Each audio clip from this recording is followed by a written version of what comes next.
Hi there, welcome to my channel. तो आज हम लोग लीड कोड का प्रॉब्लम नंबर 2161 देख रहे हैं। Partition array according to given pivot. तो यहाँ पे हमें एक इंटीजर एरे नम्स ही होगी और हमें एक पिवट इंटीजर दिया हुआ है और हमें अपनी नम्स एरे को इस तरीके से अरेंज करना है कि जो भी हमारा पिवट एलिमेंट है उससे बड़ी वैल्यूज़ हमारी बाद में आए और उससे छोटी वैल्यूज़ हमारी एरे में पहले आए, ठीक है। और उसके साथ साथ जो भी रिलेटिव ऑर्डर है एलिमेंट्स का वो हमारा मेंटेन रहना चाहिए, ठीक है। तो जैसे अगर हम यहाँ पे ये वाला एग्जांपल देखें तो यहाँ पे हमारा जो पिवट है वो 10 है।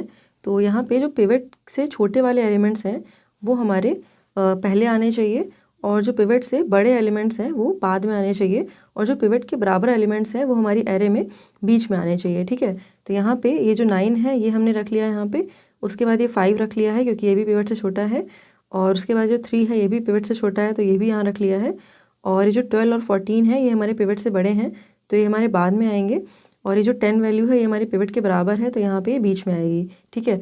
तो नोटिस करो यहाँ पे ये जो 9, 5 और 3 एलिमेंट हैं जो हमारे पिवट से छोटे एलिमेंट्स हैं उनका ना जो ऑर्डर है वो हमारी रीअरेंज एरे में भी सेम ही आ रहा है, ठीक है। ये 9, 5, 3 ऐसा नहीं है कि जितने छोटे एलिमेंट्स हैं तो हमने इधर कर दिया तो किसी भी ऑर्डर में रहें। ऐसा नहीं है कि हमने इसको 3, 5, 9 जैसा कर दिया, कुछ ऐसा नहीं कर सकते।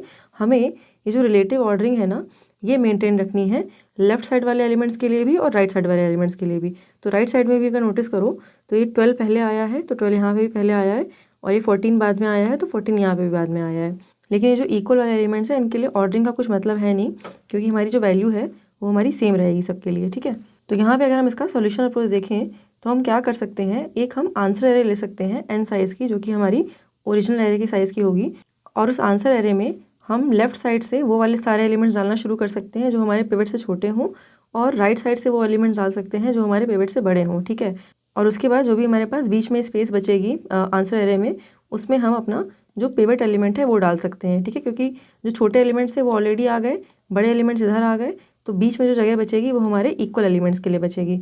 तो यहाँ पे हम अपनी ये जो ओरिजिनल एरे है इसको एक बार ट्रेवर्स करेंगे और हमारे पिवट से जितने भी छोटे एलिमेंट्स आ रहे हैं उनको हम लोग अपनी इस आंसर एरे में डालते चलेंगे, ठीक है।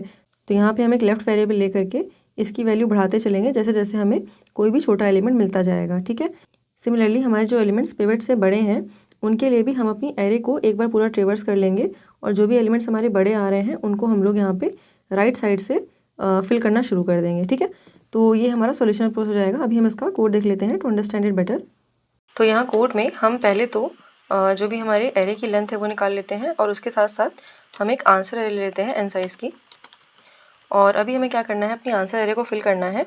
तो आंसर एरे को फिल करने के लिए हम दो वेरिएबल ले लेते हैं, लेफ्ट और राइट। तो लेफ्ट की वैल्यू हमारी 0 रहेगी, राइट की वैल्यू हमारी n-1 रहेगी। और अभी हम अपनी एरे को लेफ़्ट टू राइट एक बार ट्रेवर्स कर लेते हैं। तो हमारी एरे में कोई भी जो एलिमेंट है अगर उसकी वैल्यू हमारे पिवट एलिमेंट से छोटी आ रही है तो उस एलिमेंट को हम अपनी आंसर एरे में डाल सकते हैं लेफ्ट साइड पे, ठीक है।